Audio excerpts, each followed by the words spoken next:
আসসালামু আলাইকুম ভিউয়ার্স, সবাই কেমন আছেন? আজ আপনাদের সামনে হাজির হয়েছি এসিআই ফার্মা লিমিটেডের একটি ঔষধ সিটোমেট 50/500 ট্যাবলেটের রিভিউ নিয়ে। ঔষধটি কী কাজ করে, খাওয়ার সঠিক নিয়ম কি, পার্শ্ব প্রতিক্রিয়া আছে বা কী কী, ওষুধটি গর্ভাবস্থায় এবং স্তন্যদানকারী মায়েরা খেতে পারবে কিনা, বাজার দর কত, দেখতে কেমন, এ নিয়ে বিস্তারিত আলোচনা করব। অবশ্যই ফুল ভিডিওটা দেখবেন, তাহলে অনেক কিছু জানতে ও শিখতে পারবেন। চলুন শুরু করি।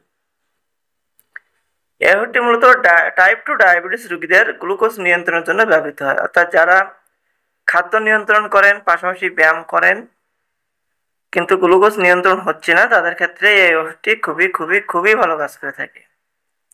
চলুন এর ডোজ সম্পর্কে একটু বিস্তারিত জেনে নিই।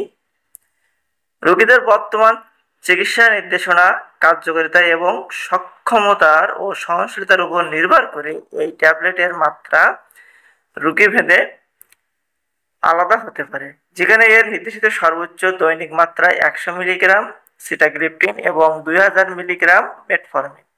এই ট্যাবলেটের সাথে সাধারণত সেবন মাত্রা হচ্ছে খাবারের সাথে দৈনিক 2 বার।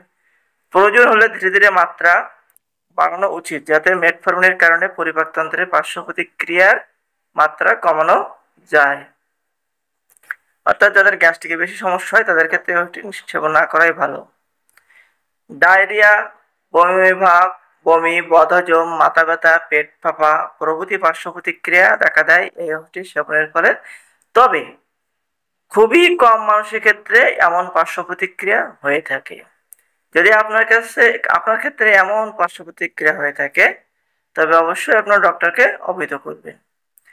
গর্ভাবস্থায় ও স্তন্যদানকালে ব্যবহার। গর্ভবতী মহিলাদের ক্ষেত্রে সিটাগ্লিপটিন এবং মেটফর্মিনের সমন্বিত বা একক ব্যবহার প্রতিষ্ঠিত হয়নি। ভ্রূণের ক্ষতির তুলনায় লাভ বিবেচনা করে শুধুমাত্র গর্ভাবস্থায় ব্যবহার করা যেতে পারে। স্তন্যদানকালে সিটাগ্লিপটিন মাতৃত্বে নিশ্চিত হয় কিনা তা জানা যায়নি, যেহেতু অনেক ঔষধ ওই মাতৃত্বে নিশ্চিত হয়, তাই এটি স্তন্যদানকালে ব্যবহার করা উচিত নয়। আপনার ডক্টরকে অবহিত করুন আপনি ওকে দুধ খাওয়াচ্ছেন কি গর্ভাবস্থায় আছেন, এবং 2025 সালে প্রতি পিসের দাম 16 টাকা। দেখতেই পাচ্ছেন সেম ডিজাইন ওষুধটি বাজারে